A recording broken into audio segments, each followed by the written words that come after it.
All right, we're back with another edition of Who You Got podcast. We got Jimmy, we got Ryan, and we had one hell of a divisional round weekend for the NFL. A lot of stuff happened, a lot to talk about, which seems silly to start anywhere else. I'm going to save my probably rant for last here. So we'll start with the game that ended last night, another overtime game. It was pretty awesome. I got to tell you, I think Caleb Williams showed us this year that he is a gunslinger and just does not care. So I think I like it. I thought that touchdown to end the game was one of the greatest plays I've ever seen. And there might be, 3 quarterbacks on this planet that can make that throw. So the guy's got me on board. I hope someone can rein him in a little bit from the gunslinging. It's a shame they lost that game. But I thought very little you can criticize him about this year. Go ahead, Jimmy. I agree. Look, they've got the offensive-minded coach they need there. Chicago's famous for just ruining or not finding the quarterback, like the worst in the league, right? That'd be the Browns, but fair enough. I mean, Bernie Kosar was around, but since they had a good quarterback, I mean, unless you want to put Rex Grossman, what did Jay Cutler do? Not a lot. It's really, really, really, really bad in Chicago, and they did the right thing. They went and got the right coach, and he brought him along well. You're right; he is an absolute gunslinger. He's got some legs, and it's only his second year. I mean, they're gonna bring that up. His completion percentage isn't great, but they're gonna get that under control. You know what I was impressed with was his attitude. You watched him on the sidelines, you watched him talking to coaches, you watched him in the interviews. He was just a class act, and he didn't win. And you can imagine being frustrated, right? But he hung in there, and you lose. It happens, right? That was one of the greatest plays we've ever seen. I mean, there's no question about it. Awesome. I turned to my dad, who was sitting on the couch, and go, this is crazy. What is this guy doing? And sure enough, it lands in his other optional tight end. It wasn't even Komet, right? It was the other guy. On the back lap. It was Komet. You're thinking of Love. No, Komet's the other guy, yeah. Okay. Komet's the other guy now. Yeah. Okay. Yeah. It was amazing. Amazing play. Jimmy, I want to take a little exception with you. Rex Grossman did get him to a Super Bowl. Just want to point that out. Sexy Rexy was not a stud quarterback. Did he play the Super Bowl? The famous Gator. He did. That's the one that Peyton won. That's the one Peyton got.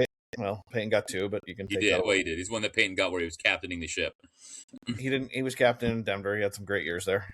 Yeah, he did, but they didn't win the years he was great. They won the year where Brock, what's his name, the 6'9", he was 6'7" guy. Who won the Super Bowl? Yeah, he did. He did. He did win the Super Bowl. I will tell you though, if you look up Caleb Williams' second-year stats are shockingly similar to Josh Allen's second-year stats. Yeah. So I saw that. When you think about it from that perspective, Caleb Williams has a very, very bright future, and that play will, I mean, they didn't pull the game out, but holy cow, And he's big, thick, strong. That one play, and I honestly can't remember. It was a whirlwind of weekend, but there was one time where he had to put on the Jets, and he turned the corner like a freaking pony, like Greg watches all the time.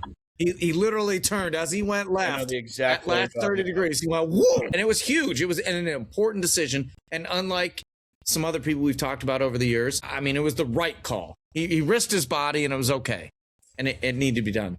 Yeah, he took off when he had to. He got that first down. It was huge. You almost heard someone be like, "Go, man, go!" And he just accelerated. And he made some huge plays in that game. I was very impressed. It's sad they're not moving on. I thought they were gonna when they got the ball back. I really thought they'd get the field goal and move on. I got to tell you, I was very surprised to see the respect the Rams are getting in the betting markets, only being a 2.5-point dog at Seattle. I know they played a close game. I get it. But the eye test would tell me that the last few weeks, Seattle looks like the better team there. The Rams weren't that impressive yesterday. I think a lot of the betting world was shocked this game hit under. It was stuck at 37. No, I agree. And it was different than the Chicago. Well, for sure different than the last Chicago game we saw. But Chicago's had a lot of these comebacks this year. They were in the game. You would have never, right? You would think if they had a chance, it would have been that same situation. But they were in it the whole way. That they did have the comeback by scoring that last touchdown. But no, I mean, either Chicago looked good or the Rams aren't as good as we thought they were. Yeah, I think, maybe it's a combo of both. Yeah. I mean, they didn't exactly impress against Carolina. You know what I mean? Yeah. So it's going to be very interesting to see what happens Saturday night. Sunday night. It's going to be I think it'll be a good game. But God, we'll get to it at the end of the show. But I think I think as of right now, this minute, I'm leaning Seahawks. We'll jump to that absolute beatdown, and we knew it was coming, right? We talked about it on the show. I told Jimmy he was a dope. He was only betting with his heart because he had a future ticket on the Niners. But I really think if you threw some truth serum in there, he knew the Niners had no shot. They got absolutely pounded. And look, you got. Oh my God! I'm sorry to interrupt, but we're watching this live during that. Michael Irvin, it must be an honorary captain or something. Yeah, playmaker. He's on the field. Yeah, it's awesome. That's what he wants. Yeah, why would he not be there? Yeah. Sorry to interrupt. Go ahead, Niners. I was going to say, as you interrupted, as I was going to give a nice speech to the Niners, you really got to tip your hat to Shanahan and that organization for even being there. I mean, they got this done with the B squad almost all year. Someone goes down, someone goes down, someone goes down, and they still found a way to win, to get in the playoffs, to be competitive up until they had to go to the Seahawks and play probably the best team in the league on the road in one of the hardest places to play, and they just got beat down. They just ran out of steam. Yeah, but Kittle was the nail in the coffin, but it was just. And you just can't. If you're a Niners fan, you got to just be proud of the season you had and get ready for next year. You're going to be one of the favorites. Although, little rumor that Shanahan might not be happy there with the front office. That there might be a little back and forth going, and I am wondering if he might wind up in my state to the north. Could be. You also wonder what happens to Mac Jones here, right? Like, there's lots of talk about him. What's he worth nowadays? I don't know if he's under contract. He's worth a first-round pick. He's proven he can start in this league and win games. Yeah, I mean, I read second and third, but like regardless, he was 5-3 this season on a squad that ended up. Depends on the team. I think it depends on the team. I'm not saying that. I'm just saying, is he a top 32 guy somewhere, anywhere? Yes, I would start. And I hate to say this, Jimmy. I would start him right now in the Vikings.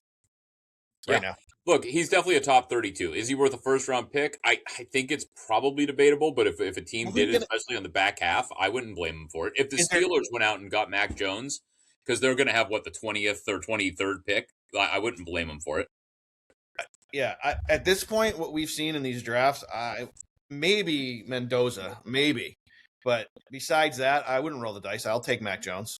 No, this is a real weak class, too, but I think a back half of the first, I wouldn't be. Nobody's going to do it. I think it's going to take a second to get him. I think it's only going to take a second to get him.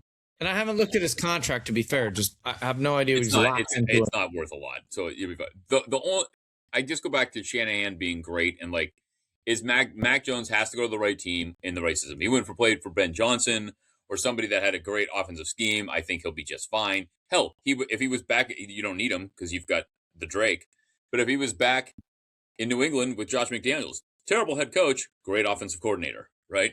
He would be okay, but he's got to go to the right situation because Shanahan makes average guys look just phenomenal. And he makes good, even running backs. And then he makes good running backs like CMC look like they're world beaters, right? So I think he is a world beater. I think we have to show respect until he proves he's very good, but Shanahan schemes he just I'm not crapping on either. I just think CMC stats they kind of speak for themselves amongst the grand scheme of things. I hope, to Greg's point though, he goes to the north. Me too. You're north though. Miami is taking the ball first, but I'm just stopping for a minute to bring this up. I don't know if you saw any of this on the social media, but a lot of the signs, Jimmy, in the highways in Florida said, "Drive safe, IU fans. There's a hurricane warning." It's awesome. It is awesome. All right. I'm going to let Ryan have the stage here in a second. This is all I'm going to say. The Texans D did all they could in that game. I got to be honest, I wasn't impressed with either team. CJ Stroud doesn't become a Houston Texan. The Houston Texans are probably in the championship game. That kid, Jimmy, you can go too. I know you like the kid. You got to pull the plug. I was texting you. Davis Mills should have played the second half. I said the same thing. No, I'm over CJ. I'm going to let Ryan take the floor with his Pats win, but I'm over CJ Stroud. The biggest problem with CJ Stroud is now you can tell he's mentally shook. He's not. It's like when you're a pitcher in baseball and you start aiming the ball. Right? You're not just throwing. That's what it looked like he was doing. And he was missing everybody. He's missing screen passes. He fumbled 5 times, and he's had 2 terrible games. He looked a little better in the second half, but you can't waste that defense. That's a team that gets Mac Jones. You draft somebody. They're going to exercise his 5th-year option, but they're not going to extend him. There's no way. I would have I would have picked up the phone first thing this morning if I was the Texans GM, and I would have made a call to the Natty, and I would have said, look, I got a proposition for you. I'll give you CJ Stroud. You work with him. You pick whichever 2 receivers you want and 3 first-round picks. You send me Joe Burrow and T. Higgins. And you probably win a Super Bowl because you have maybe one of the best defenses we've seen in the last 15 years. Defense looked awesome. Unbelievable. They fly around. They fly around. Like I mean, I haven't seen a defense like that in a long time. Could you imagine Joe Burrow joining that team?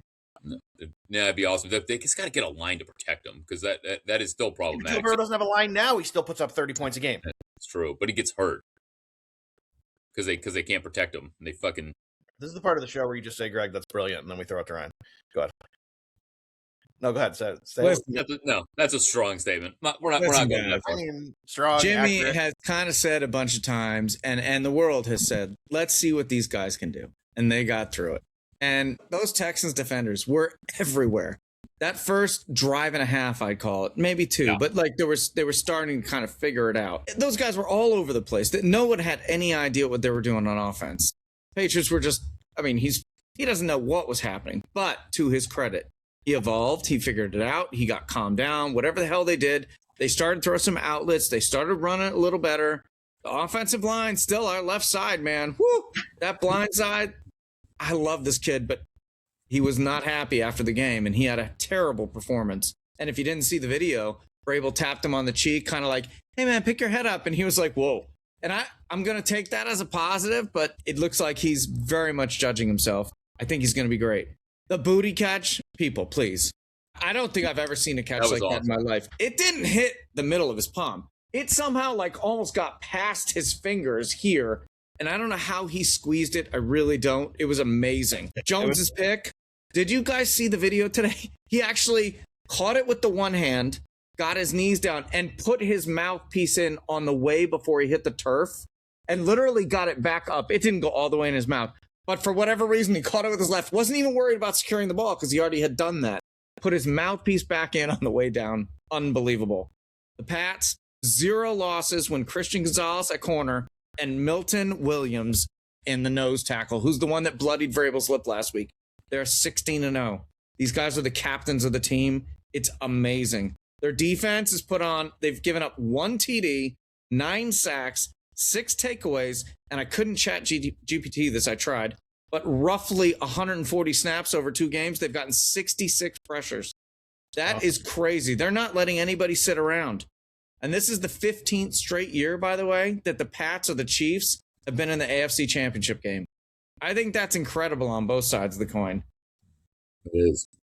Jumping from them for a quick second, I just want to bring this up, that Dave Portnoy and John Gruden are extremely angry, and I quote, Gruden said, disgusted by the firing of Bill McDermott. Oh, disgusted. Disgusted. Well, we're going to get there. Sorry. I couldn't help it. It was next on my lines. Couldn't handle it. I want to be the first to congratulate you because normally, Jimmy, and you know this, you've watched the NFL a long time, you actually don't get a bye this late in the season, but I want to congratulate you on your bye and going straight to the Super Bowl. I don't even know. Thank you very much. We'll see what happens, but thank you very much. We'll see. I'm not taking that all the way in, but I appreciate it. How about Jared? How about this? The Jared Stidham beats the team that drafted him. Be kind of funny. About 7 years ago. Yeah. And he never even got close. He got on the field a couple times, but that Denver defense is no joke too. I mean, it's Seattle, Denver, and the Pats were 3 of the top 4. I'll tell you that in a second. Let me ask you a question, Greg in particular.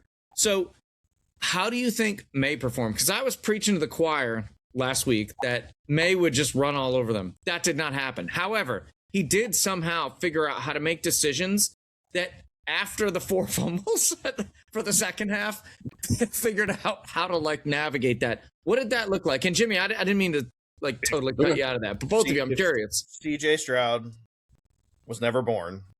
They would have lost that game by 3 scores. They set the Patriots up to score time and time and time and time and time again. That defense had Drake May rattled. Booty, who apparently Randy Moss took over his body for one play, doesn't make that catch. Texans still might have had a chance to win that game. Had a few too. Had 3, I think, that were. But I mean, that was incredible. And that ball wasn't thrown well, obviously. That catch was one of the greatest catches we've probably seen in, you know what it reminded me of? And it was better, but it reminded me of the catch Diggs made where no one believed he caught it and then he just ran for the touchdown. Yeah. Spiking. That's what it reminded me of when he went up. It was weird how the ball got past his fingers. It was unbelievable. It wasn't like where the ball hit straight and you just kind of catch it. It kind of was past him and he squeezed somehow. It's crazy. Unbelievable. It's an unbelievable catch. And then, obviously, we'll get to that. Jimmy, go ahead. Final thoughts on that. No, look, I think Drake May played an okay game. I think that, again, a second-year guy in a big moment going up against a defense like that. But to Greg's point, they kept giving him the ball in plus territory. They turned the ball over and over and over again. 4 picks in the first half. And now the defense isn't getting a breather. They're on the field constantly. And, what's going to happen? But, to Greg's point, if they had a half-competent quarterback in Houston, it would have been a different game. That's not taking anything away from Drake. He's a young guy. It's a big game and against a great defense. And as Sean McVay said, he's like, listen, guys, I don't give a shit what you have to say about our game. I don't care. We got on. This is about surviving. That's true. Round. Yeah, that's true. But when you look at this game, though, you take away that catch in the pick six, it's 16-14 Texans. As bad as they played. Well, the 2 picks, the 3 other picks, and the 4 fumbles. There were a million things that happened in this game, and we talked about it. If New England didn't win the game with that many turnovers, that would have been historic. That would have been historic. Yeah, but remember I said, well, if we get a couple of picks, and Greg said, well, they could have a couple picks too, and it kind of was a back and forth thing. That's exactly what happened. Patriots just chose to fumble. CJ Stroud just chose to get interceptions. It was a different kind of thing. Yeah, I think the difference in the game, honestly, was your defense scored and the Texans couldn't, because for some reason they were like, hey, let's try to scoop and score every time. If they fell on that ball a few times, it's going to be a whole different game. Specifically, yeah. Can't overcome 5 turnovers. Just doesn't happen. They almost did. They had 4. The other team.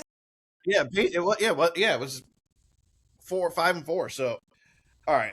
I saved this for last because I get it. The Bills didn't play a great game. They didn't. And the funny part is Josh Allen played I don't want to say one of his worst games, but he did not play a great game. It still took overtime to beat the guy against one of the best defenses in the league. So the noise about Allen's got to go away. I get it, but that's how good of a player he is. You know where I'm going with this. And I was in a room with 15 people, most of that room hating Buffalo because they're Jets fans. And 15 of 15 are still wondering how on earth in today's NFL that wasn't a 45-minute review at least. Because 98 out of 100 times that is called a catch. Bills kick a field goal. See you tomorrow. See you next week, Patriots. If you look at the stills online, and Jimmy texted me this to his credit immediately, you can see both of them with their hands on the ball, him clearly down. Ty goes to the offense. Down by contact, 1st and 10, kick the field goal. Thank you, Bills. Instead, these NFL refs do what they do best, fuck up in a big spot, and cost someone a chance at a championship. And cost the head coach's job. So well done, Stripes. You've done it again. The thing, I don't even care who wins the Super Bowl. The thing I will remember most about these playoffs is Josh Allen and the Buffalo Bills got absolutely porked by the refs, and the refs have done it again. I agree completely. The most shocking part after I text you was when I looked back up and Denver had the ball. I'm like, they're not reviewing it? Like, what is happening? How is it possible that they're not looking at the play? Well, the National Corrupt League threw out a statement saying, oh, no, we looked at it during the commercial. It was 100% clear. 100% clear. Yeah. 97% of your audience was confused. Yeah, somebody said it. I don't know if it was the announcer or it was after. They thought the what's his name's body language. If he would have got up and said, "No, I caught the ball," like it might have swayed it, but because he caught up with his head down and walked away, it sort of swung it in that direction. But it's a ridiculous call, and if it was gonna go that way, you have to review it. How in that big of a moment do you not take a look at the play? But 50-50 balls go to the offense.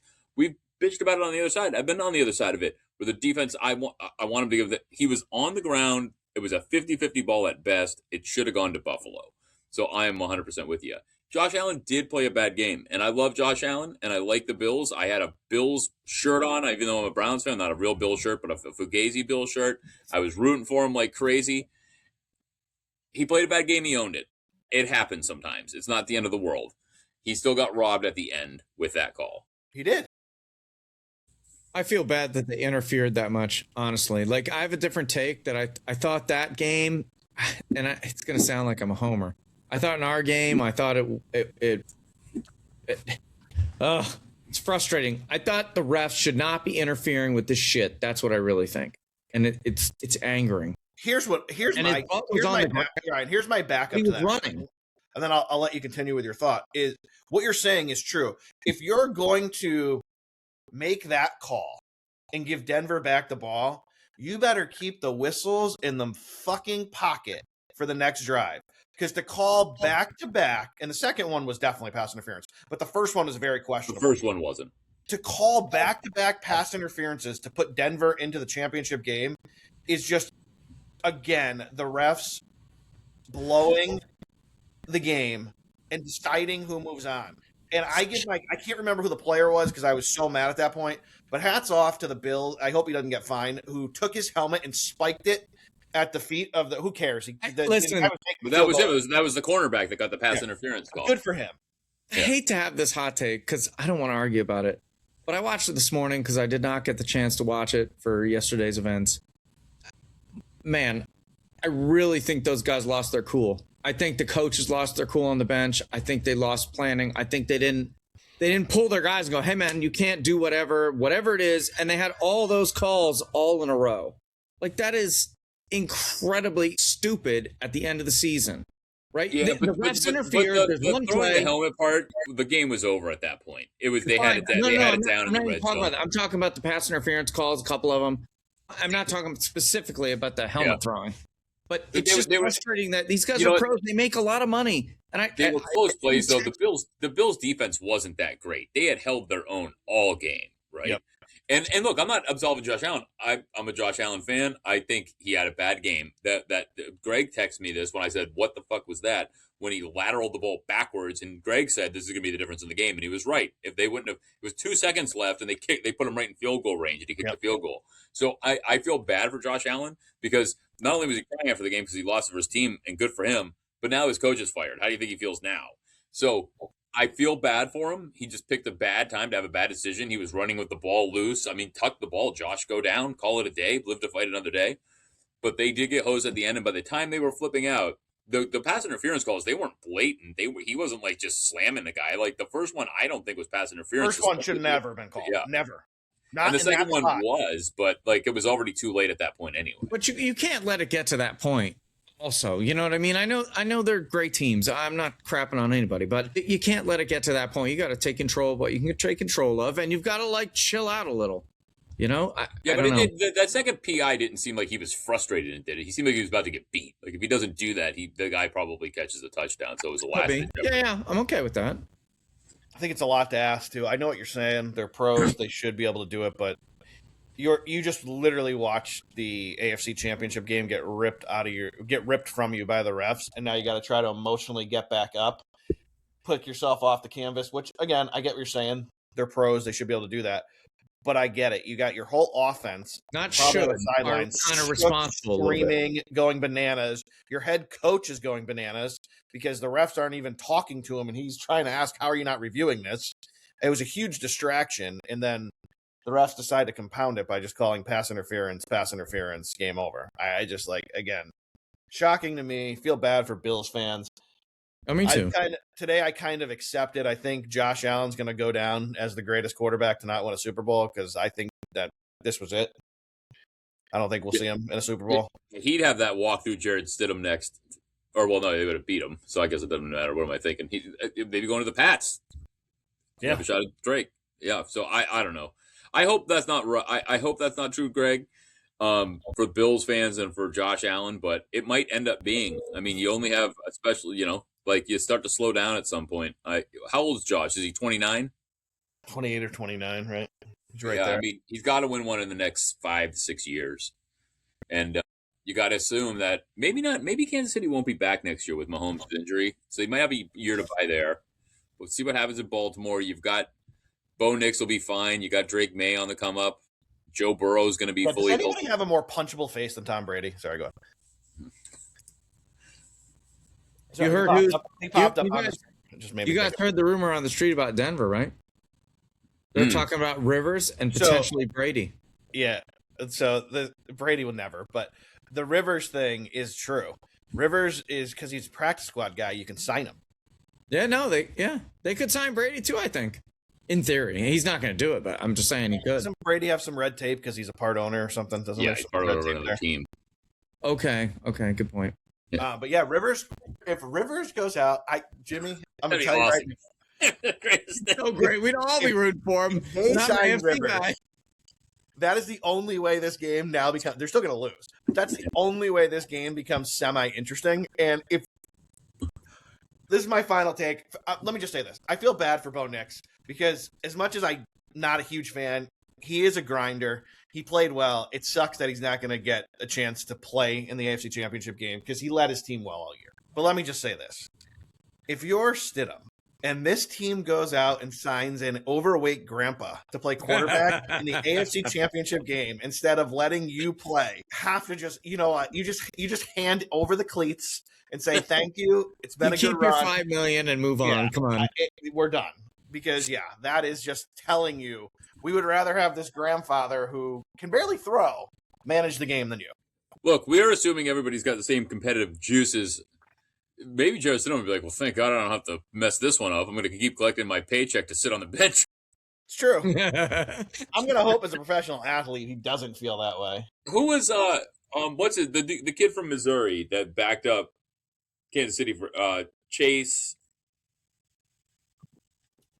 I can't remember his name. He was really good for Mizzou back in the mid-2000s. And he was backup for Drew Brees, I think, forever, and then Kansas City for a little while. He was a backup. He was a great college quarterback. He was a backup his whole career. He just stacked money, never had to play. Yeah, I mean, look, there's very few jobs I would say are just phenomenal. One of them being NFL backup quarterback. Yeah.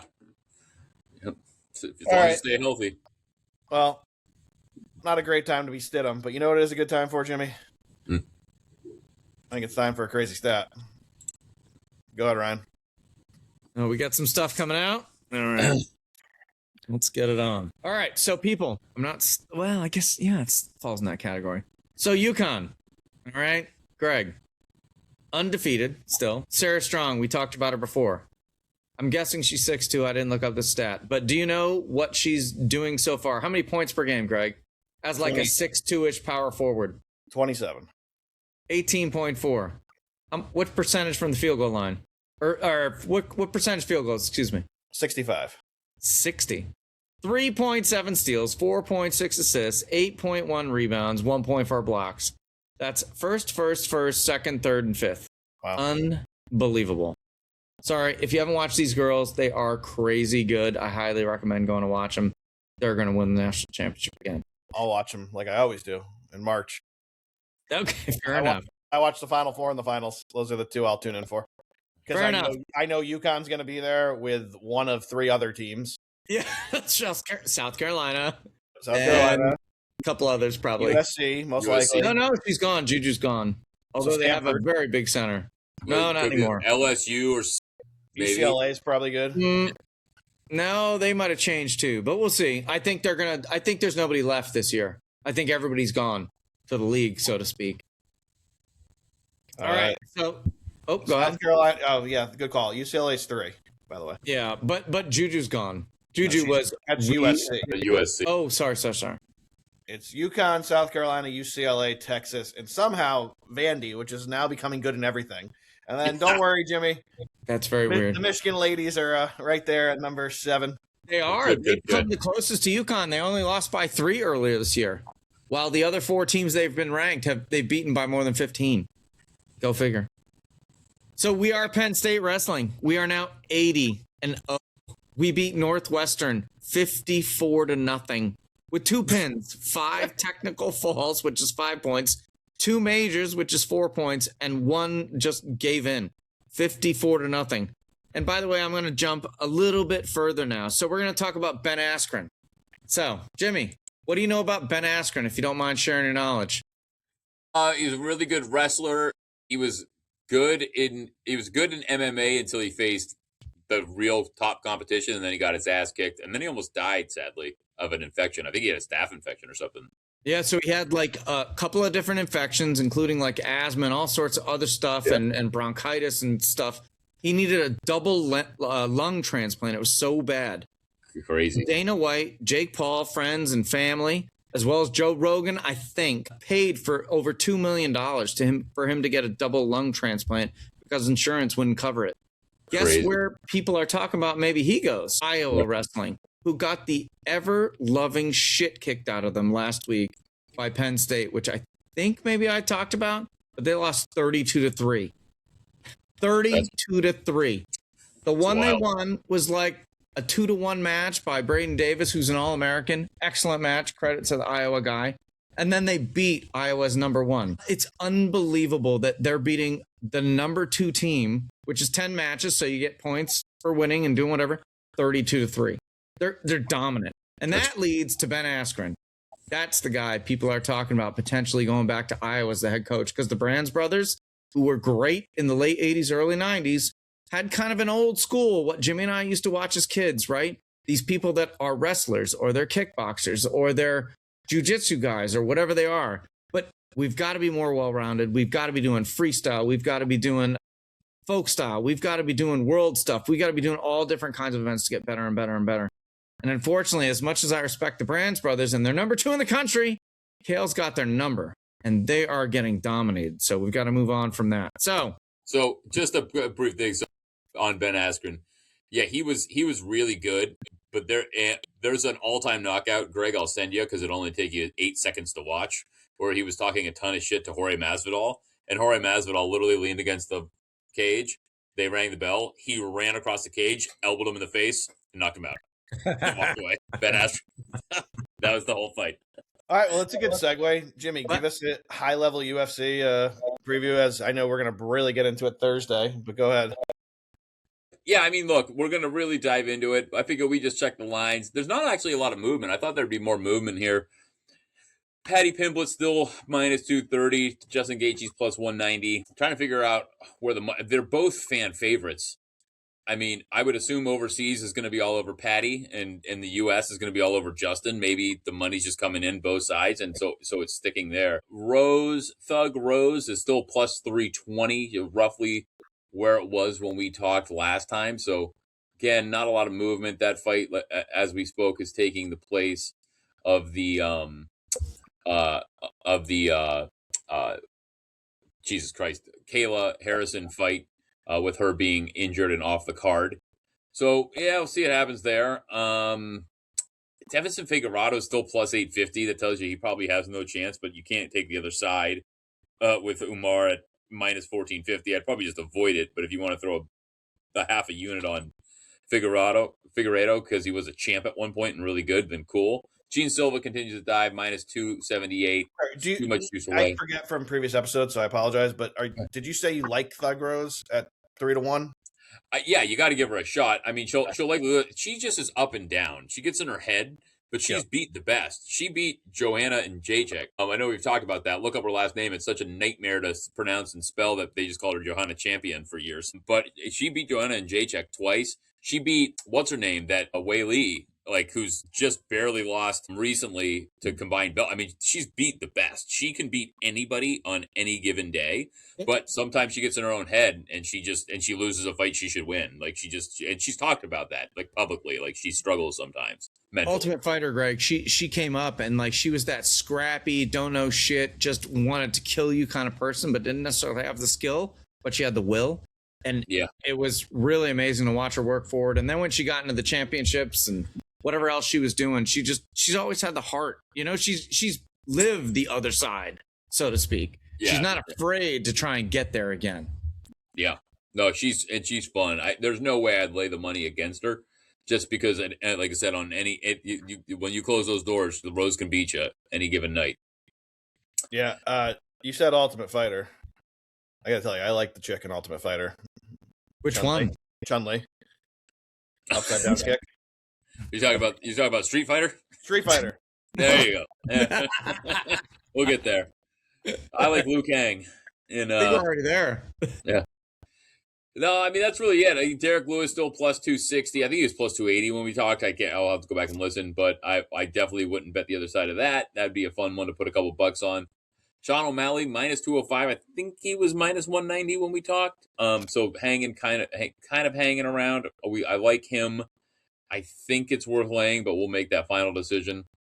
So yeah, I mean the lines aren't really making they're not moving as nearly as much as I thought. Now pay attention to them leading up to the fight. These are ones that I generally wait because those are going to move on fight day. You'll see them move.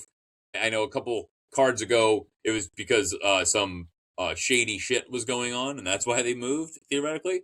But some of these lines will move, and you might be able to get some value on the fights you like. So stay tuned. The one I really think they'll watch that Justin Gaethje, the main event, Justin Gaethje, Paddy Pimblett. I really think the money's going to come in side by side. I think everybody from England and Ireland and the whole thing are going to be putting their money on Paddy, and I think most of the USA is going to be on Justin. So, all right, we have a few comments that I was going to do after the after the UFC take.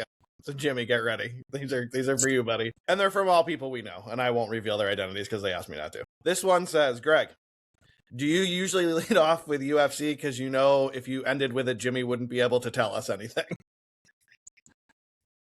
Jimmy, the answer is yes, but Jimmy, go ahead. I mean, it's fair. I wake up at 6 a.m, take care of a couple of kids. Ryan was in my position years ago. Now they just all take care of themselves, and I like to have a drink at the end of the night, and sometimes I get tired. So this has nothing to do with being tired. The next one says, hey, did you see the comment under the YouTube that said the guy on top is drunk as shit? I said, I sure did, and I texted it to Jimmy first thing in the morning. I accept it.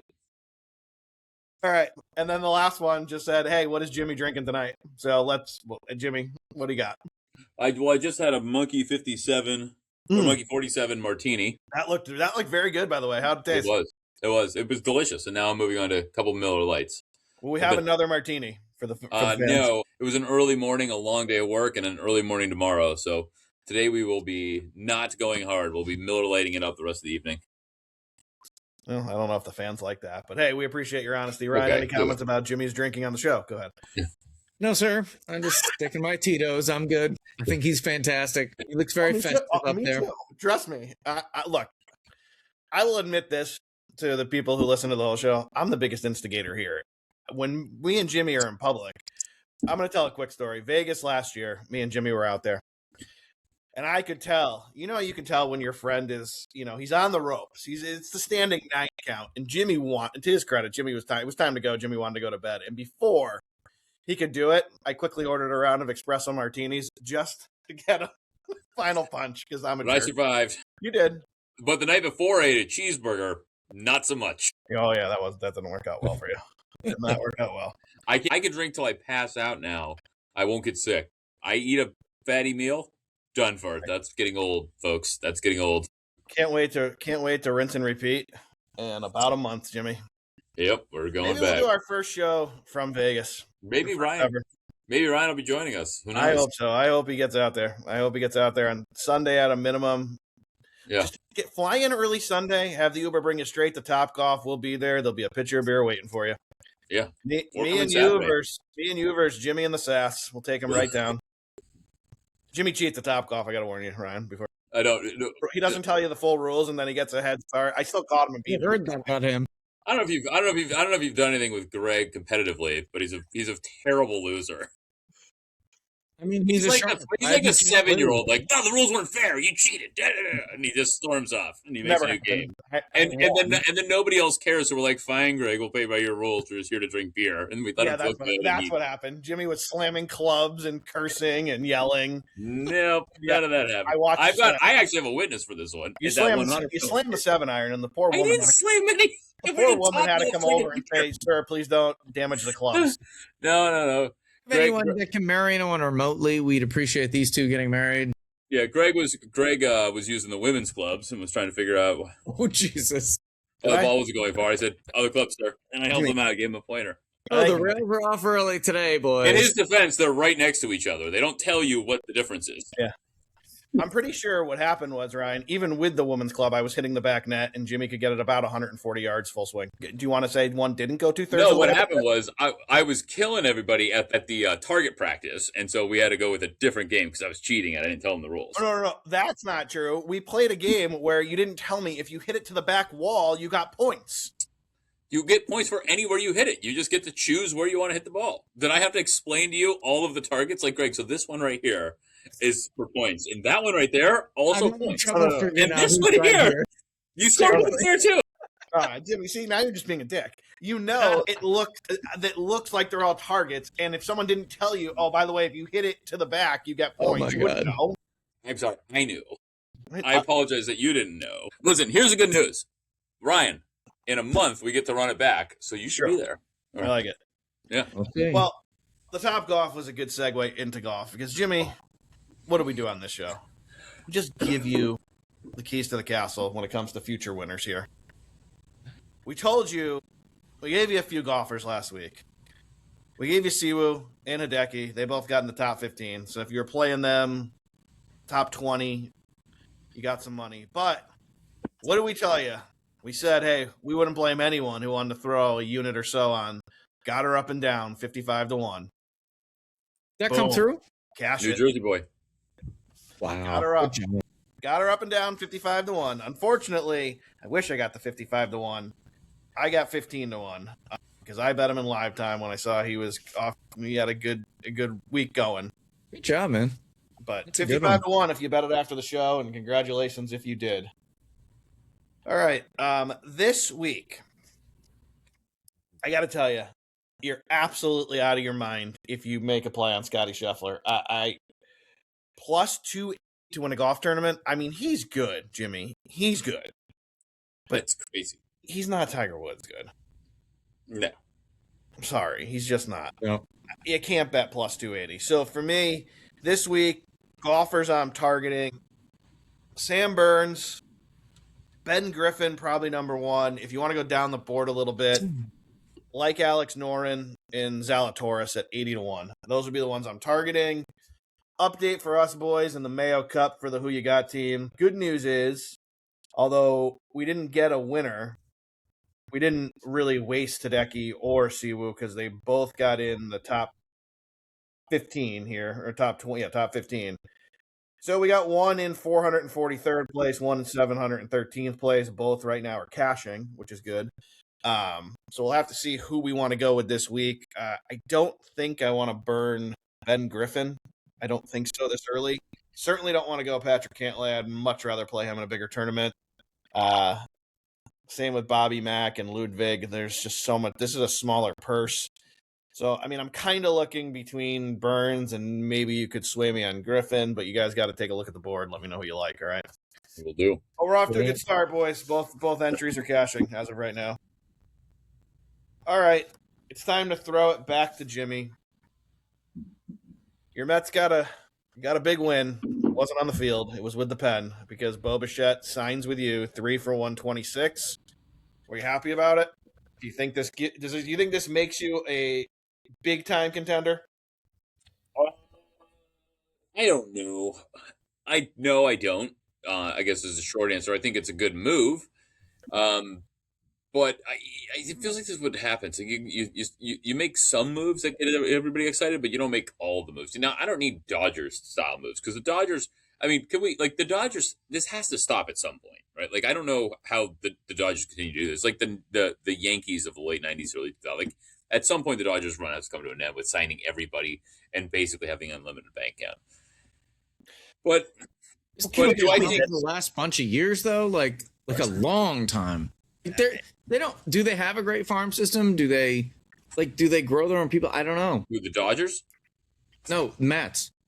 Yeah, well, they do, and then they let them walk away and go to Baltimore. So that's part of the problem. And a lot of the fans, especially if they're local, will not forgive them for that. Like they needed to figure out a way to sign Pete Alonso. Hell, he's the heart and soul of the team. Yeah, like 100%. He was worth his intangibles seemed to be worth as much as his tangibles were really good. Like so, he was a good player. So this is a good move. Do I think it gets them there? Yeah, I doubt it. I mean, they lost Tucker. They had to make a splash. I feel like they had to make a splash after they didn't sign Tucker. This is sort of it, but I still don't trust the pitching. I don't, could they sneak in for a wild card? Sure. But if they don't, I wouldn't be shocked either. Here's what was crazy to me. I wrote this down because someone explained to me. One of the two of you need to follow baseball for me so you can answer these questions. We talked about future odds last time, and we were both went back and forth because the Red Sox and Mets were both the same odds, right? And you said I'd probably go with the Sox over the Mets. Can you explain to me how you signed Bo Bichette and somehow your odds got better and the Red Sox got worse? Meaning, doesn't make any sense. The Red Sox are now 15-1 and you're 16-1. What am I missing with the Red Sox? Because right now I am a fucking mad fan, as I've told you guys many a times on this show. I have no idea. What am I missing that way? They're not good. Like you want to lock? Bet the Sox under wins. They suck. Yeah, I don't know how that doesn't make any sense. To your point, makes me feel bad hearing you say that. I don't know. It really does. I mean, look, Jimmy will tell you this. I will change my opinion on the Sox 74 times between now and August. I know it, but I'm saying I know right how now I'm much just you do, pissed so off. it makes me feel bad that you're thinking that. I'm just pissed off at the Red Sox. I know Jimmy doesn't give a shit that the Pats were bad the last bunch of years, but I know other people feel bad for me when they're terrible. And you were bad for 4 years. Fuck off. Yeah, it's bad. This guy's just damaged. He can't pick a winner. It's fine. Bad. Wow, I'm a Pats fan. I didn't make the playoffs for 3 years. Wow. Yeah, right. Yeah, now we're back in the AFC Championship. Jimmy doesn't. Wow. I have 74 Super Bowls, and I'm only 50 years old. I mean, we're trying to get more. Yeah, Brady's signing this year. We'll see. We get another one. Nobody feels bad for you because you've got you've just got rings for days and you saw nothing but success, you prick. Days. Yeah. I think I'm gonna get that tattoo. Rings for days. Imagine you were 80 years old and died in 2000. Yeah, think about what's happened to the Bruins, the Sox, the Pats. You've lived in this unbelievable time frame to be a New England sports fan. You're not a New England sports fan. You got all twisted. Let me give him a perfect example. My grandfather, Red Sox fan, born in December of 1918, so the never saw one. And then he saw it. Thank God he got to see 3 because he got through 2004. He saw 04, 07, and he passed away in the summer of 13, and they won it that year. Okay. So he saw 2. And he went from 1918 to 2004. Yeah. I can't feel bad. I'm sorry. Yeah. No. I'm sure he was a lovely person. He was. He was a baseball player. Played in the Cardinals organization. Okay. All right. Jimmy, while you answer this, I'm going to go get an ice cube, freshen up my drink. KD. Oh, my God. I made ice cubes tonight. Shit. All right. Well, we'll have to scrub that out of the show, everyone. I apologize for that. I'll get there. Sorry. Sorry for our friend. We'll leave it in because I don't feel like doing it. But KD is 6th on the all-time scoring list. Do we care? Where does this put him all-time for you? I don't know if we care or not. Ryan, you could obviously chime in on this, but because that's what he's known for. KD's known to be a prolific scorer, so it's not surprising that he scores this much. He's almost 7 foot tall. He's got handles. He can shoot 3 and score inside. That's the whole thing. KD can get a bucket whenever you need it. Is it impressive? Yeah, I guess look, to be 6 all time is impressive regardless, but it is what he's known for. This is his thing. He's a great scorer. We already knew he was a great scorer, so I wouldn't have guessed that. I would have guessed he was top 20. I wouldn't have guessed he was 6 though. I want your opinion here. I really do love that dude. I remember playing for Texas years ago, and he's 6'10", 6'11", whatever the number they post on a given night. The guy can score. Unbelievably to me, he's never really gotten super hurt. He's got those chicken ankles. Those things are blew his tiny. Achilles.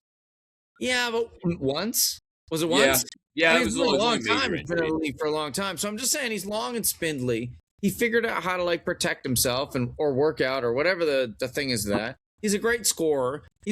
I don't love how he's been through a variety of quote unquote super teams. What do you guys think of him? Where's he rank? How do you feel about him? I'll tell you, he ranks. If you search all these things and you take maybe the AI of all the different rankings all over the place, they list him 13th of all time. No. I'm going to tell you who's below him, and there's so many that I don't even. Yeah, it can't be. That's unrealistic. Karl Malone is so much better than him. It's not even funny. He's ranked. Absolutely. Tear him up. I didn't see him. I wish someone older could come on and tell us, but I'm going to guess people who are in their 70s would tell us Jerry West blows. Absolutely. Tear him up. Yeah. Not physically, but he'll shoot him for days. Jimmy, you're starting a team right now. Are you taking the round mound to rebound, or are you taking Kevin Durant? Because I'm taking the round mound. Yeah, I'm taking the round mound, yeah. You taking Dirk, or are you taking Kevin Durant? I'm taking Dirk. Okay. I would take Durant. Okay, I'll take Dirk. I'll take Dirk. I love Dirk. I love Dirk. I think that's fairly close. No, big fan of Dirk, but I think Dirk really had that fade. He had that like one step fade, and he had a couple really great moves. I love Dirk, but I think he Kevin was Durant a defender though. It's close also, though. I wouldn't be mad at you if you went Dirk, but I think Charles Barkley, no question, right? Like I would take him. That's a different category. Yeah, but Dirk is sure. up in the air. I'm sure he's in top 15. These next few for me are like the next 5 are no brainers for me. Kevin Garnett all day. Yeah, Let's stop it. All day. How he is ranked 18th. Yeah, I don't even know. That's I will take Steph Curry over Durant as well. First 10 years, yeah. They're so different, but I probably it depends on what you need. I agree with that. Yeah. Before I give it the next one, I hate to say this because it's only the second quarter, but I just hope somehow they can cover 21.5 because that's what I have in the super teaser because Miami might not. 21.5? Yeah, I put them in a super teaser. So it's the back end of a super teaser for me with the NFL games this weekend, but they're not scoring tonight, boys. I hate this. Oh no, they are. They're winning. No, they're winning money line. It's going under, but they're winning money line. The only way they're winning is if the defense scores 3 times. Promise. All right. Number 20. This will cause some debate because Jimmy's going straight Kevin Durant. Bill Walton. Absolutely. 100%. 7 foot, full of heart, whole thing, totally durable. Plays 82 games, excuse me. No, that was he basically retired young because of injury. Yeah, he had no feet. Yeah. That was the problem with Walton. He was always injured. Yeah. I'll go Durant over Walton. I'll take a healthy Walton. I'll take all day. Walton's a top 10 player. But he wasn't though. Like that's the problem, right? You got to look at the totality. Okay. So you got to look at what they could do on the court when they were on the court. When they were playing. Yeah, Kevin Durant's one of the most prolific scorers. I love him. He's great. Yeah. When he was 19, he was unbelievable. He still is unbelievable. But we're talking about like top. I just think, Walton. But then we're what they could have done. Walton had a shortened career because of injury. He never did a ton. So based on their body of work, I'd have to take Durant. Okay. Next. So this will be the last one. Because I think this one, he's always just, in my opinion, underrated. It might just show my age. But the fact that Allen Iverson gets listed as the 23rd best player of all time to me is a joke. I would take Allen Iverson in my top 15 all day. I think that's a hard one. I'm just going to be real because I watched him play in the AFC. AFC East. The Big East, right? It was amazing watching him and Ray and Kerry Kittles in Providence. Like they were crazy good. All of them. Right? Respect. And then I do this. I have to do it. Kerry Kittles, Villanova. Keep going. Oh, sorry about that. Oh my God. Hold on. Georgetown, baby. Yeah. Anywho, they're regardless, those 3 went at it for a couple of years, and it was amazing. And AI went in the league and did unbelievable, made all-star teams. He was beating the bigs. He's 6 foot. I bet he's not actually 6 foot. He's probably 5'10", 5'11". It was fun to watch. But I don't know, man. Top 23, it's hard to suggest because we have all these guys like, the 25, 30 years before us that were legends. We didn't see them play. Allen Iverson's a legend. If you're asking me who would I want to, just Allen Iverson's attitude. He was 6'1" and he wasn't scared of anything.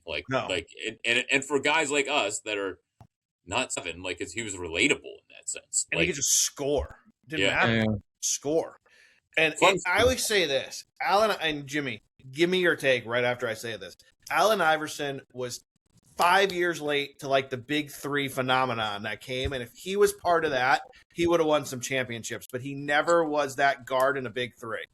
Yeah. He was almost there with Denver when it was him and Carmelo, but he was already a little older at that point. But yeah, I mean, he willed the 76ers and Eric Snow to a finals against the to a Lakers, finals game. unfortunately. Yeah, the classic him stepping over Yeah. Tyronn Lue. Here's good. I mean, what was his if name? you take Dwayne Wade off the Heat, replace him with Iverson, they still win. Yeah. Iverson, LeBron, Bosh. Yeah. What was the Aaron the quarterback for the Saints? Aaron in the early 2000s. I don't know where I you're don't know. I'm going. drawing a blank. I'll think of it, but it was Aaron, whatever his last name is. I can't remember his name. Michael Vick, both high school quarterbacks in Newport News, Virginia, same time. Guess who was the best high school quarterback at that time in Newport News, Virginia? Allen Iverson. Yeah, great call. Yep. He was just a phenomenal all-around athlete, that guy. Can you imagine that? I mean, he was 6'1". He's not a terribly short quarterback. Caleb Williams is 6'1". Allen Iverson on a football field, like running around like that, torch people. It's supposed to be out of cannon. Oh my! They said when he was in college, he used to walk by the football field and like tear up because they wouldn't let him play both He was sports. small though. Like he was probably like 165 pounds at that point. He might have been 170. Yeah, but if he played football, they would have bulked him up. I'm just saying, Caleb Williams is probably 220. You know what I mean? That's no, you're right. You're right. They'd have probably got a at like 205 if he played football or something. Yeah. Yeah. All right, next topic on the NBA I wrote down. Morant wants to stay in Memphis, but I think what he doesn't understand is Memphis doesn't want him to stay in Memphis. I mean, how much? I'm sorry, Jimmy. Can I just cut in for a second? How much chaos? I'm not a huge NBA offseason fan, and I know we're in season, and I mean offseason by like not playoffs. Why is this guy's name always in the headlines? It's crazy for all sorts of stupid shit. Because he just does stupid shit. Like, he just does stupid shit all the time. You see his dad almost got beat up by Shannon Sharp at a game. Like, it was a whole thing. Oh, like, that was him? That's good. Yeah. Like, he just makes dumb decisions. I like watching the guy play basketball. Like, he's fun to watch. He's got that fearless 6'2", 6'3" guy attitude out there. But he's just kind of he's probably running with the wrong crowd. Look, don't come after us, Joe, if you listen. But they went after like kids at a mall that did something to his sister at one point. They pulled like they always do with guns. Like, yeah, he's just doing dumb shit. Like, yeah, you can come after me. You're a dope. Yeah. Can't give you my address because we've agreed not to do that. But I would, if I didn't have a wife who would yell at me, I'd tell you my address. Tell you show up anytime you want. I'll punch you right in the mouth and maybe knock some sense into you and explain to you you're a millionaire. Just shut up and play ball. Multi-millionaire. You're not a millionaire. You got 50 mil, 100 mil in the bank. You can pull out at any given time. And I'm not going to give you the shut up and play ball Greg line, but what I'll say is, like, don't wave guns around on videos. Like, you could even say what you want. Just don't wave guns around on videos. Like, that's it. Don't do that. That's where you draw the line. Show the gun. Don't fight high school kids at a mall when you're a grown-up, and don't wave guns around on a video. That's it. Say whatever the fuck you want. If it was 15 years ago, I'd tell you this. Show up here, I'll smack you in the mouth, beat you in a game of horse, then send you on your way. And Ryan can attest. He's seen it. Game of horse. We call it unlimited range, Jimmy. All right. That was Greg's adult film, Game of Horse. Zing. I mean, we'll leave it in. Look, Ryan got creative with the microphone, everybody. All right. I'm getting a beer. You guys talk amongst yourselves. Oh, no, the next topic is for you. Oh, good. Yeah, there he goes. And shocking you're getting a drink, but it's fine. I'm here. Jimmy, is it panic time now with the Knicks? I mean, it's not good. Look, I didn't understand the coaching move to begin with. If you wanted to move away from Tibbs because he ran him into the ground and they lost in the playoffs, they were exhausted, he wasn't a great offensive coach, fine. You go to somebody that gets you over the hump. Mike Brown is a Tibbs in a different way. He gets teams relevant but can't get them over the hump. Yep. He just does it from the offensive side. So when they went and got Mike Brown, I'm like, this doesn't put us over the top. This is just a different side of the same coin. And so here we are. And yeah, I'm very worried. Got beat up by Dallas today. I know you were working, so I don't know if you were off the radar, but they got the living shit kicked out of them. Yeah, no, I was falling on my phone. Even though I was working. It wasn't good. And now Mike Brown's going to have to they should have just kept Tibbs if they were going to get Mike Brown. Yep. You got to upgrade the coach if you're getting a new coach. They didn't upgrade the coach. They got an offensive guy that also can't get people over the hump. They should have combined the two.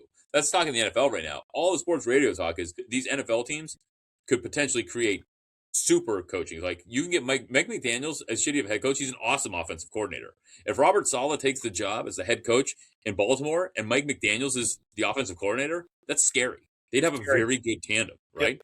Like, so that's what they should have done. They should have got Mike Brown to come in, coach the fucking offense, and left Tibbs there to coach the defense and the team, and we'd be in better shape. Instead, they traded one, and now the Knicks are. I'm very worried. I can't believe I'm saying it. God, Saleh might be a good fit in Buffalo. Just shore up that defense, and you got Josh Allen. Yeah, there's rumors that they might be eyeing, what's his name? The Giants coach. Oh, because the relationship with Allen. Dabo. What a bad idea that is. That's what I said. And Brian Dable's not a great. You want to bring him back as the offensive coordinator, fine, right? But Joe Brady's done a decent job. What was the Hard Knocks, whatever it was called, preseason with that one, that made me not like the guy. He's sitting in his office with his feet up, just watching Saquon being ripped away from him. It's just like, tell him get fucking kick rocks. Yeah, I agree. Yeah. Dope. I wouldn't want him back. They need to find a legit same thing. You move on from Sean McDermott, you better get the guy that can get you over the hump.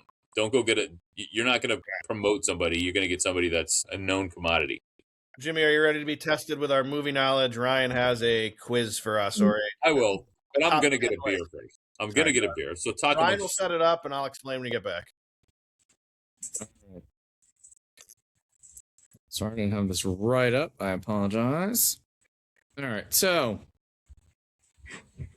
congratulations to me. I love movies. It's my favorite thing in the world, pretty much, besides my family. So, Greg, we're going to talk about the top 10 movie titles of all time. I want you to see what you can pick. So, are we going box office? Are we going rated by critics? We're going rated movies ever. Okay. Yep, by AFI, so legitimate organization. There's 10 of them. I've got the top 50 up. So if you get one that's like 36, I'll be happy to let you know that you're wrong. However, Jimmy and I will play as a team because he's a little dopey. So when he gets back here. All right. So, Jimmy, we're going top 10 all-time rated movies, not box office money, but all-time rated. Yeah, rated Jimmy, by people. We'll play as a team. I'll throw you out who I think number 1 is, and you tell me if you're with me because it's my favorite movie of all time. I can't. If you get number 1, I'll just back off the whole thing, and I think I know number 1 every time I end up. My favorite movie of all time is Shawshank Redemption, and I think that's going to be our number 1 movie. Wow, that's pretty good. You got it. That's it. That's it. Great movie. Yeah. I think where Jimmy was going was probably Godfather, and that's going to be 2. No, I thought Citizen Kane got like unbelievable rankings. Greg, can you just call out number 3, please?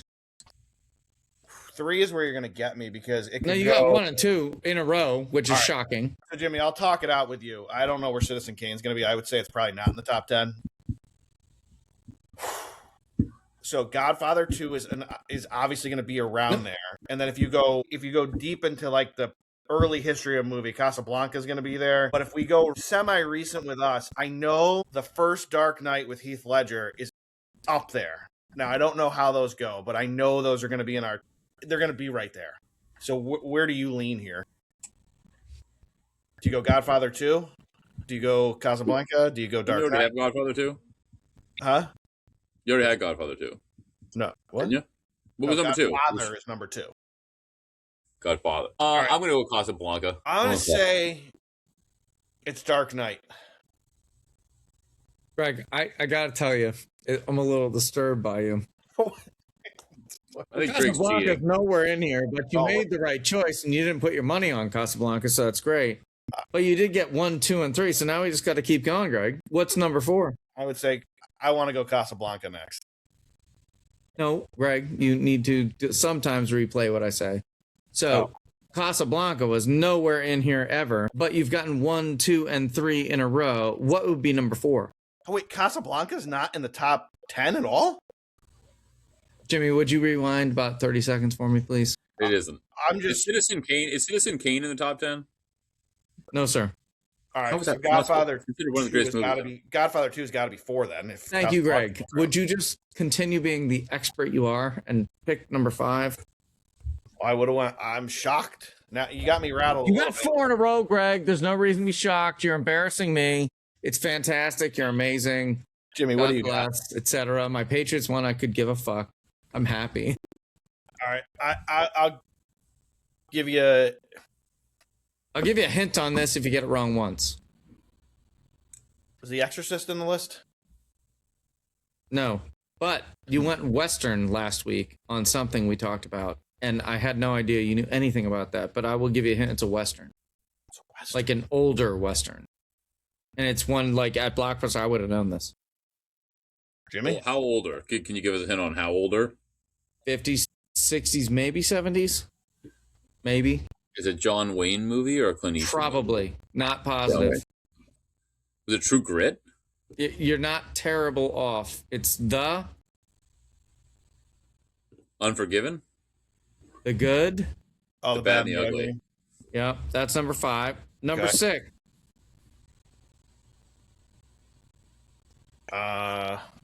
It's one of my favorite movies of all time. You give And like Greg, you've been hitting. So I'm gonna say I had to Goodfellas. advance this question. Can you And give these like questions can you because give, we're like, killing it. Can you give like the yearish? I believe this was somewhere around 2004. No, 2008. And there might have been a few movies surrounding it. But this was the third one. Jesus. Is it Lord of the part of Rings? the 2008? Lord of the Rings. Which It's a one? Lord of the Rings. What's it called, though? Good, Jimmy. Well, what's it Season called? of- Season. No. No. Number 3. What's number 3? You've been doing so well. I got to give you the opportunity to win. You're already winning, actually. The Return of the King. Yes, sir. That's it. Nice. Good job, All right. Jimmy. Number 7 happened, I believe it was 1993. And I will say, this is my hint for you, because I don't want to be... Well, give a 1993 guess first. 1993. Yeah, high school went to see it. My Forrest high Gump. school. Forrest Gump. You're not crazy, but that's wrong. Greg? And that might have been 94. Trying to, let people know what's going on in the world. Or had gone on in the world. See, that would have put me to what Jimmy just said. Nope. Give Jimmy a hint. Oscar. 1993. Yeah. Philadelphia? Nope. Schindler's List. Oh, What was going on in I world got another one. I've got one of the most famous Tarantino ones. Pulp Number Fiction. 8. Yep. Yeah. Number 9. You're gonna have to give us hints because the ones I guessed weren't there. So Yeah, you got Forrest Gump. That's 11. Fellowship of the Rings 9. We're done with this game. That's fantastic. What was 10? Very, very What was- impressed with you. What was 10? They said the good, bad, and ugly again. I think I got a weird pick. I'm shocked that Casablanca. Yeah, but people around Yeah, are Citizen Kane was considered one of the greatest movies. Which one? I thought Citizen Citizen Kane. Kane would have, when you said wasn't even close. Yeah, I figured that would have rounded out the It's top so 10 or old nowadays. I think they've kind of removed those because they're not popular. Like they don't trend. Like they don't carry over. You can't watch. I see a lot of lists that has Goodfellas in the top 5 movies of all time. I love Goodfellas. It's Goodfellas. amazing. Yeah. It's a great movie. All right. Well, Jimmy, we really did it that time as a team. So well done. Good job. You guys killed it. I am shocked. Way better than I would have thought. It's almost like someone was looking at their screen, but I would never accuse someone of cheating because I have honorable friends. I think the top 4 are pretty. I mean, we didn't really get much after the top 4. You're right. I agree. And I've of that list, I've seen 48 and agree with every single one. I got to be honest with you, though. I think Shawshank is kind of known as the greatest movie of all time. Like, to me, No, it didn't used to be. Usual Suspects was up there. Citizen Kane was up there. To your point. What were some of the others? I can't remember. Star Wars, number 4, like the first one, The New Hope, the very first one that was Great movie. released. Like that was one of them. Yeah, I know. Godfather 1 and 2 was always up there. We didn't do that well because I didn't. Star Wars wasn't even on my radar. I wasn't even thinking of that. Well, but based on the list I had, you did an incredible job. Well, just throw out the ones that I know are popular. That's all I did. Well, you're killing it. I love Shawshank. It's a great Greatest movie. of all time. Stephen King book. Yep. All right, Think about, but amazing story. Jimmy went on a rant on our last show, and I think he might go on one again with the AP rankings. But we'll go We'll go over some of the games first, and then naturally he'll just go into a rant. So the games we targeted last week on the show, UVA was one of them, and they just snuck by SMU. We thought SMU might get them, but I got to say, Virginia looks good. That's a good road win for them, Jimmy. It is.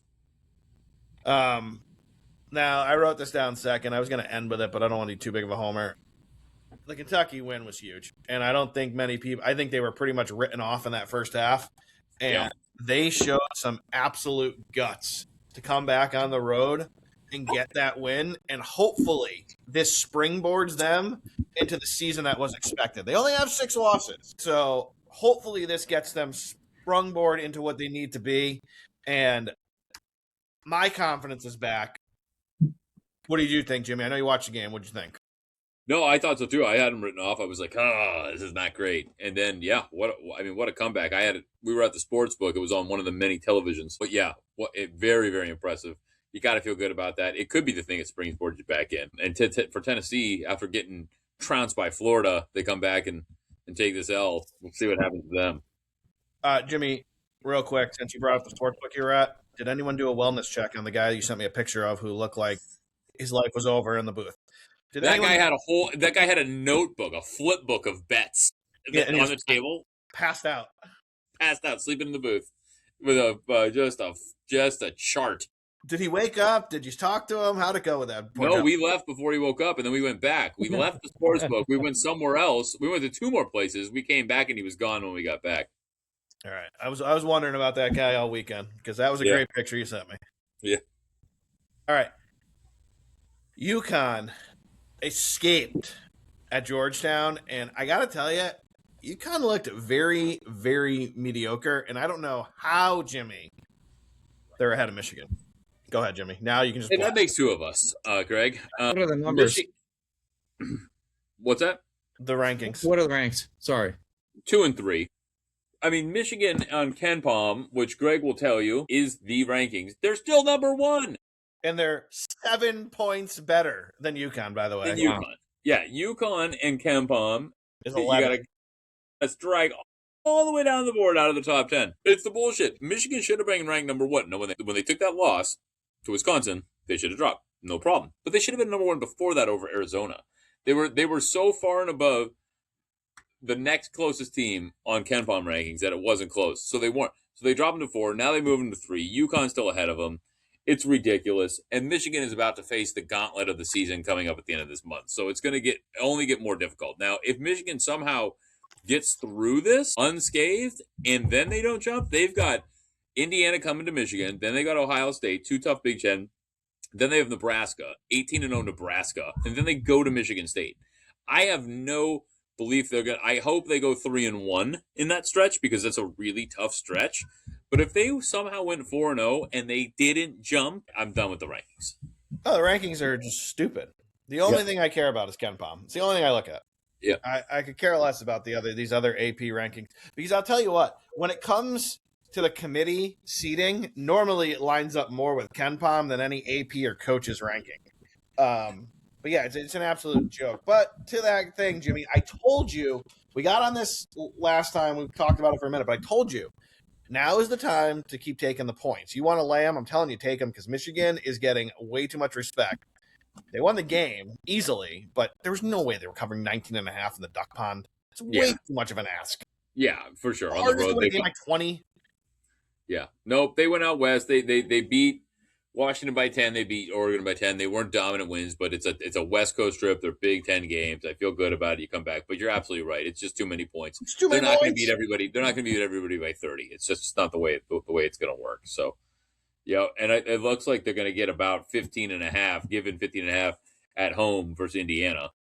Yeah. Still, it's too many. Indiana's got a good squad. It's too many points. If you're betting, I'd lean Indiana. Now, could this be it? They're back home after a road trip. They get right. Yeah, sure. I would avoid, but I'm not going to lay 15.5. Yep.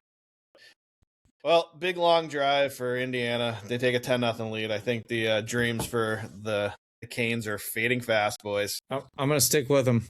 I was just watching. I was thinking about it. They're doing this. Promise. If they don't score a touchdown before the half, this game is over, and it's going to get ugly in the second half, boys. Yeah, because the problem is Indiana's not the type of team that's all of a sudden going to start making a bunch of mistakes, Nope. right? Like, they're not going to just let you back in the game. No, We're about to find out. it's I think it's unfortunate, but I think the dream's over here. They're not going to move the ball on this team. All right. Iowa State and UNC were upset. Iowa State gets upset by Cincy and UNC upset by Cal. So that they kind of took a little hit there. Iowa State dropped to 8th in the Ken Palm after that loss. But I still think they're pretty good, Jimmy. I think they got a good shot here at making a run in March. UNC, not as impressed with. I agree. I thought Iowa State, with their singular loss being ranked second, I mean, it might have been a little bit of a stretch, but yeah, I think that they're good. I still think they've got a really good squad and they can make some noise. Georgia beats down Arkansas, and we kind of talked back and forth on how we thought this was going to go, and well, the beating came. Sure did. I mean, what? Trying to figure out what's going on with Arkansas. I thought after last year they were going to take that next step. They got whooped by Auburn and with that fishy line that you got. They followed it up here. I don't know. I wouldn't bet Arkansas any more than I bet regular Kansas going forward. Yeah, it's just a funny team to what you were saying on the last episode. It's like you don't know what you're going to get out of this team, so you almost have to avoid most of their games. UFC came up short. We knew they'd give them a game, but they came up short. So hats off to UFC. They almost got the job done, but couldn't quite get over the hump. So Arizona beats them. I tried to save you in the next game because I told you I had a bad feeling that Tech was gonna do it to BYU. Yeah, you're right. I went 2-1. I only placed 3 bets. I went 2-1. That was my loser. I had Nebraska and Michigan State both covered. Yeah, it wasn't really a bet on BYU as much as it was a bet against Tech. This is only their second. I mean, they've got I think 4 or 5 losses to top 25 schools and 1 win. That was that big Duke comeback. So this is their second one, and it was at home. So we'll see. We'll see if this is if they start turning it up. But they're looks like they beat who they should and they don't compete against good teams. But BYU is a solid squad and they took them out. Yep. So my one here, one that I had a decent play on, and it was a sweat, Jimmy. It was a sweat, but we got it home, thank God, was I had a nice play on the Gators because I thought the Gators were going to come to life, and I really thought they were going to beat down Vandy, kind of like we said on Thursday night. But this was a game. Vandy is a good squad, and the Gators are a good squad. These are 2 good teams. And I thought this was the game of the weekend. I think if you can look it up, but I think it wound up being a Gator 4-point win, very high scoring. It did, but I feel like the Gators looked like they were going to run away with it, and then Vandy made a comeback. Yeah. You got to give them credit. This Vandy squad is nice. Yeah, they are. So, like I said, 2 good teams. And then again, when you look at the Ken Palm rankings, you got Michigan 1, Zona 2, Duke 3, Purdue 4, Houston 5. The only one I still question, and it's only because of the competition they play, is I don't know if Gonzaga is the 6th best team in the country. I want to believe they are because, as you know, I like to zig and zag, but they just haven't been good to us in a while. Every time. Yeah, I mean, that one loss is that 40-point loss to Michigan. Right. It wasn't they played they don't play as tough a schedule. They're not in as tough a division. They're not, and when they played a big dog, they got beat down. So, I don't know either. I think that, Florida might be the best 5-loss team this early in the season I've seen. Like, they're really good. They've had a tough schedule, and that's why they're ranked where it shows why they're ranked where they are. They're ranked ahead of UConn in the Ken Palm with 5 losses to 1, right? Like, yep. Florida, I think, is really legit. I think Connecticut might be better than Gonzaga. I think Nebraska is getting completely disrespected as an undefeated team. They're very good, right? I was watching them on paper. We actually got to watch a couple of their games. Like, they're a good squad. So, yeah, I don't know. All right, Michigan tomorrow night. When we'll have Thursday, we'll get into Saturday. Saturday looks like a pretty decent day, but not much going on during the week. I think we both agree Michigan should handle Indiana at home, no problem, right? They should, and that'd be a good win. I mean, Indiana I think, is a step up from Oregon and Washington, but it's at home. So, yeah, I think they should handle them. You have UCF again, 14-3. Like I said on the last show when they were 14-2. This could be a sneaky good, not good, but sneaky team in like a tournament situation where they could get somebody. But I think Iowa State, after losing to Cincinnati, is going to come home, have a big effort. I think Iowa State handles them no problem. Yeah. I think Florida handles LSU no problem tomorrow night. I think Clemson will beat, and not a lot to really tell everyone. I think Clemson beats NC State. I don't think anyone's really leaning into St. Louis and Duquesne, but if you are, I don't know. I would tell you St. Louis should handle them. St. Louis looks pretty good. Duquesne's kind of shitty. Miami, Ohio is now ranked because they're undefeated. They'll play the second best team in the MAC tomorrow night, Kent State. That could be a game to keep an eye on. Yep. We see the number come out. I don't know if they're out yet, Jimmy, but you can look and see quickly on DraftKings if we have a Miami, Ohio, Kent State line. Michigan State goes to the pond. I think they'll handle the Ducks, no problem. But again, you got to see what that number is because trying to win by a lot out there is not easy. It sure isn't. I'll tell you right now.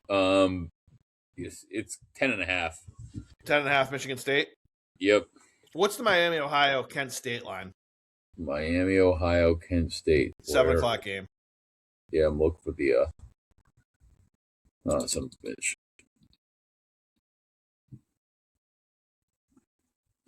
There's so many college games. It's so wild to scroll. It is. I want to tell you it's going to be. I just want to see if we get a funny number here. UCF plus 13.5. I think Iowa State handles them, but that's a number. It's a number. Michigan's 15.5 as we thought. My fucking God. 1.5 minus 1.5. Yeah, see, it's a funny game. Might be a spot to take Kent State. The real one I want your opinion on, Jimmy, is Vandy going to Arkansas. Does Arkansas get the win here, or does Vandy handle business? Listen, from what we saw lately, I would avoid or take Vandy. Is what I would do. Vandy's getting 1.5. Arkansas has shown you nothing to make you feel confident. And Vandy just played a really tough game against a team that we think is really, really good. Do we have a number? 1.5. 1.5. Arkansas. Plus 1.5. Plus 1.5 for the Kansas.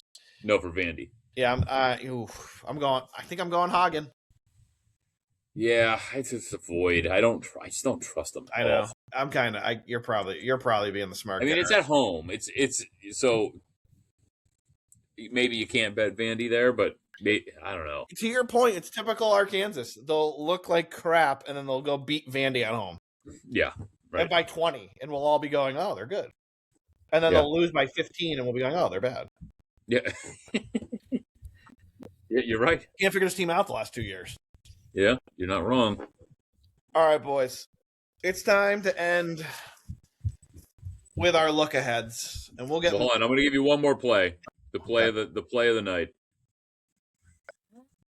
Do you like Buffaloes? I like Buffaloes. You know what I like them more? More than Jayhawks. Oh, good call. So give me Colorado getting 5.5 at home against a Jayhawk team that is destined to let you down.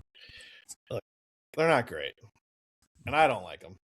Jimmy doesn't like them, and Ryan hates them now. We've got him on board. You know what? Since you did it, let me insult them more. Let me go back to college basketball real quick. I did hit on Colorado at home against Texas Tech. They lost by 2, but I had 5.5. I'm going back to the well. Colorado is not a bad team. They're not great. They're not going to make any noise in the tourney. But they're 12-4, I believe, or maybe what is Colorado's record now? But anyway, they're a decent squad, and Kansas has not shown me anything on the road. Give me the Buffaloes. Yeah, I'm with you. I am with you. I want to see who does Kansas have? Wow, there are some tickets out there right now that are hard to come by, and it's just funny when Kansas goes on the road for some reason. It's expensive to get in. When they play at Allen Fieldhouse, you can get in for like $1. All right. $19, I think, if you said. Well, I think it was as low as 9 one time when we were making fun of Kansas. All right. Well, we talk about ticket prices before we get into our look aheads for who we like in these games. Give you boys a quiz. What game do you think is more expensive or cheap? The cheapest ticket is more expensive where? Patriots Broncos or Rams Seahawks? I would think Rams Seahawks would be cheaper. That's what I'm thinking. Rams Seahawks, cheaper ticket in town than the Broncos. The cheapest ticket to get into the Rams Seahawks, what do you think it would be? $350. No, I think probably more like $900. Jimmy is closer, $793, your cheapest seat right now in Seattle. So, what do you think the cheapest seat in Denver is? $1,100. $950. So, this is actually the cheaper game. Oh, wow. You can get in a Mile High right now for $479. All right. Ryan, if you're looking to plan a trip, you can see your Patriots win a championship for $479. All right, we'll start there. That's Patriots, weird. Broncos, Patriots. I think it's moved to 5.5. Jimmy, correct me if I'm wrong. I'm bringing it up. It right has. now. 5.5. Who you got here, Jimmy? I'm rolling with the Broncos. I can get it. This is a bet on Sean Payton. I'm sorry. Listen, I'm going to let you go, but I had to say that. I'm not saying New England doesn't win the game, but I don't think Sean Payton lets them get blown out. They still have an elite defense.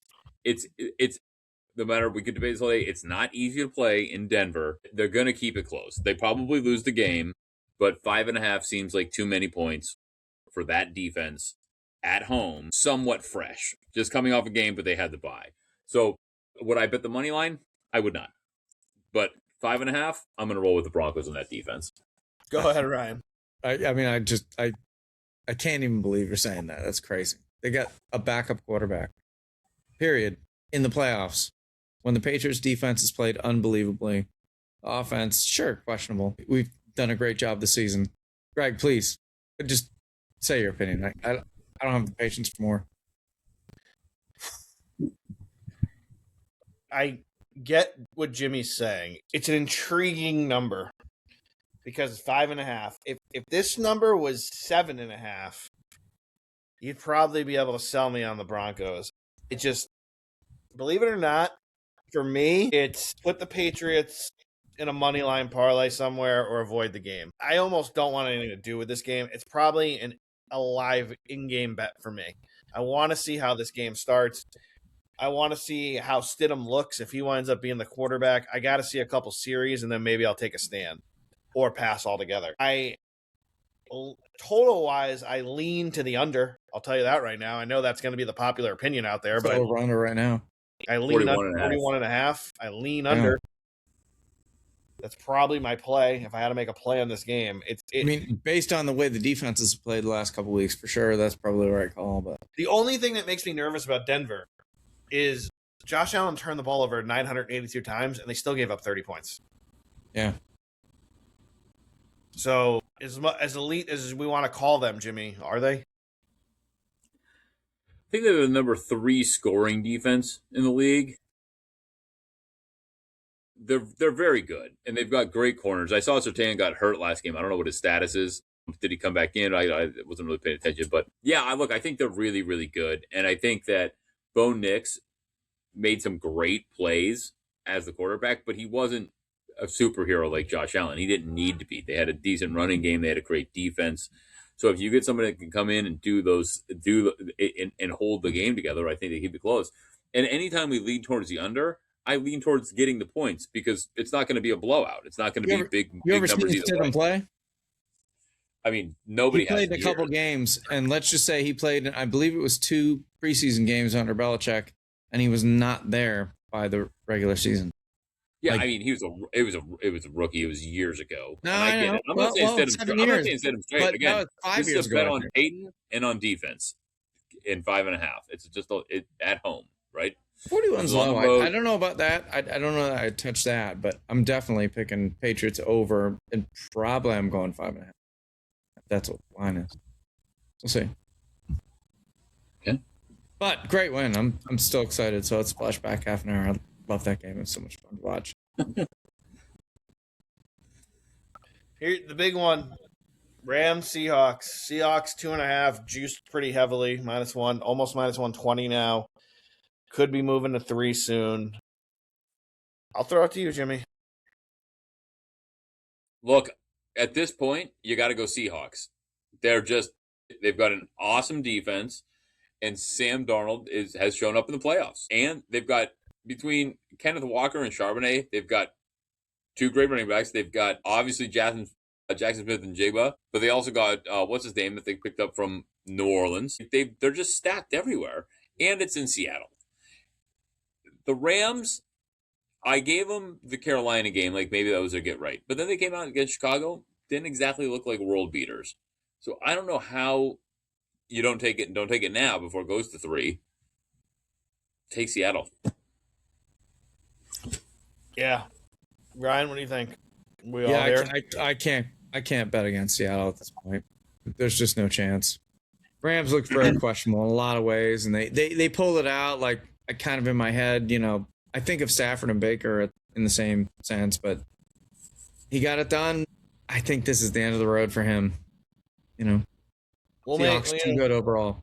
We'll make our final picks obviously Thursday, but right now I'm definitely leaning Seattle. I think at home, that defense, Darnold said he had an oblique, certainly didn't look like it. JSN, best receiver, I think, in the game. I know people might say Puka, but I think JSN's the best receiver in the game right now. And that running game is something. Give me Seattle minus 2.5. I love Seattle right now. We'll see where this line goes. It'll probably be 3.5 next time we talk. Jimmy, close us out. Yeah, the thing is, too, they're not asking Sam Darnold to do too much. They're playing such good football, they're not letting him put it in harm's way. But I'll close this out with thank you for joining us. We can't wait to be back on Thursday to give our official picks for the NFL weekend. We're going to talk a little UFC. We've got the big deal, Paramount Plus. First go around. If you haven't signed up, sign up now. We appreciate you listening to this show. We appreciate you tuning in. Please subscribe to our YouTube channel, download our episodes, auto-download on Spotify or on iTunes. Greg, take it away. Yeah, please, and recommend us to a friend. Any questions, comments you want to hear, please continue to send them at whoyougot33@gmail.com. And you can always follow us on X at whoyougot33. They'll give you direct links to the shorts we post. So if you don't have time to watch the whole episode, you can see our shorts. Please, again, like those and recommend those to a friend. Ryan, any final words for the fans? No, man. So excited for the Patriots win. Let's go. We'll talk Thursday. Enjoy. Talk Thursday. Looks like the hurricane was downgraded to not even a tropical storm. It might just be showers on and off. Hopefully they come back in the second half, but we'll see what happens. We'll talk to you all Thursday.